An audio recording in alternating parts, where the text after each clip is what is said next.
avoid this long introduction actually. I think in last 2 days we know a little bit of each other. And this session is very important because we are talking about the paralyzed tongues. And when the paralyzed tongue starts speaking, that itself is the knocking sound of the revolution. And I'm very fortunate or privileged, you can say. I'm with people like Saran Kumar Limbale, Manoranjan Vyapari, Vasudev Sunani, and A. Revati ji, who are really the voices, the real voices of Martin. The voices. I don't believe in that terminology paralyzed, but rather let's see the oppressed, the suppressed talks. And my first question to all of you, it is the same question to all the panel members. How different and how difficult it is to write about yourself, being oppressed, being the most suppressed group of people. How do you start writing? And you can talk about your personal journey briefly. I don't want it to be a very long one. And when I am talking to Saranji's Akarmasi, we know that it's a very personal, autobiographical account. And that last time, I think you should start. You can start it. And we will not go in one round. We will go for 2-3 rounds. So that's why I want to know from Saranji how difficult and how different it was to write in the beginning. मैं आपसे माफी चाहता हूँ कि ये आपका रेवती का chair था, तो मैं वहाँ बैठा था, मुझे लगा कि रेवती नहीं आई होगी, इसलिए सारे मेरे मित्र हैं, इसलिए मैं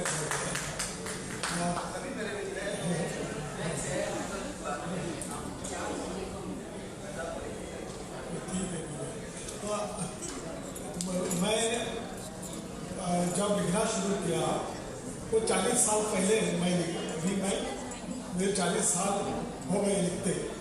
40 साल पहले जब हम लिख रहे थे तब एक तो एक्सेप्ट नहीं किया जाता कि आप ठीक तरह से लिख नहीं सकते, आपके ग्रामेटिकल लैंग्वेज ठीक नहीं है, पहले ग्रामर सीखो, लिखना सीखो, बाद में लिखो। पहला स्क्रिप्ट वहां से ही फेंके जाते थे, नहीं आपको लिखने नहीं आता। दूसरा झुग्गी झोपड़ी का जो एक्सपीरियंस था, दलितों का एक्सपीरियंस था, वो एक्सेप्ट नहीं किया जाता था। वो कहते थे कि सरस्वती के दरबार में आप गंदी बातें ला रहे हो, गाली गलौज की लैंग्वेज ला रहे हो। सरस्वती का दरबार है, पवित्र दरबार है, और इस दरबार में आप गाली गलौज क्यों ला रहे हो? आप सरस्वती का दरबार में आप इस तरह की बातें नहीं लाना चाहिए, अच्छी बातें लिखना चाहिए, सुंदर बातें लिखना चाहिए, अच्छी बातें लिखना चाहिए। हम तो गाली गलौज कर रहे थे, ईश्वर को गाली दे रहे थे, धर्मों को गाली दे रहे थे, परंपरा को गाली दे रहे थे, क्योंकि हमें उन्होंने बायकॉट किया था।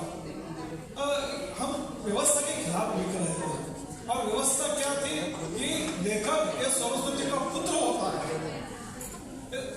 ऐसी मान्यता थी। मैं जब लिख रहा था कि सरस्वती माँ सरस्वती देवता प्रसन्न होती है तब लेखक लिखता है, वो सरस्वती देवता ये साहित्य की देवता है, इस प्रकार की मान्यता थी।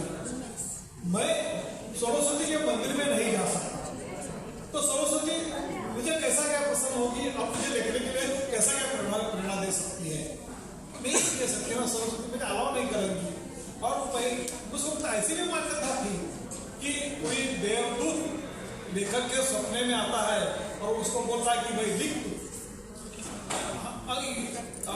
मैं सोचता कि कैसा कब आएगा इस सपने में मेरे, और मुझे कब लिखने को मिलेगा।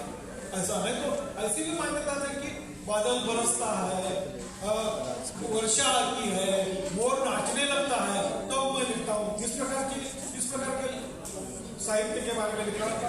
हाँ, हमारे घर के पास कुत्ते, सुअर, गधे ये थे, वहां मोर कैसा नाचेगा? हमारी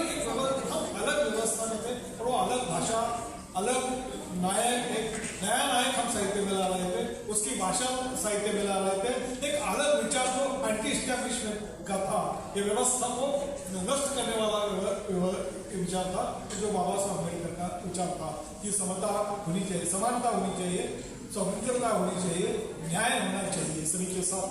ये विचार लेकर हम लिख रहे थे और लिखने वाले एक विशिष्ट वर्ग के लोग थे। उनका ही साहित्य सब पढ़ा जाता था, लिखा, उसको ही मान्यता दी जाती थी। हम उस वक्त लिख रहे थे 40 साल पहले कि हम जो लिख रहे थे उसको साहित्य ही नहीं कहा जाता था, हमें लेखक ही नहीं कहा जाता था। आपको लिखना नहीं आता, आपकी भाषा अच्छी नहीं है, आपके अनुभव अच्छे नहीं है, आप लेखक नहीं बन सकते। हमने उनका सुना नहीं, हमने लिखा और हमने साबित किया कि हम लिख सकते हैं और हम इस व्यवस्था को बदल सकते हैं। इस सोच से हमने लिखना शुरू किया।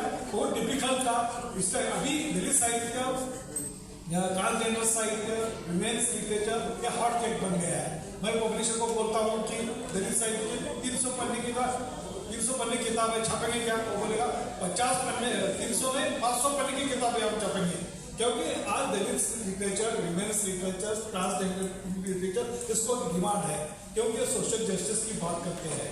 हम 40-50 साल जब लिख रहे थे तब हमें नकारा जाता था, हमें मान्यता दी नहीं जाती थी, तब बहुत डिफिकल्ट था। आज दलित साहित्य लिखना, आज सोशल जस्टिस की बात करना बहुत आसान हो रहा है। Thank you Saran ji.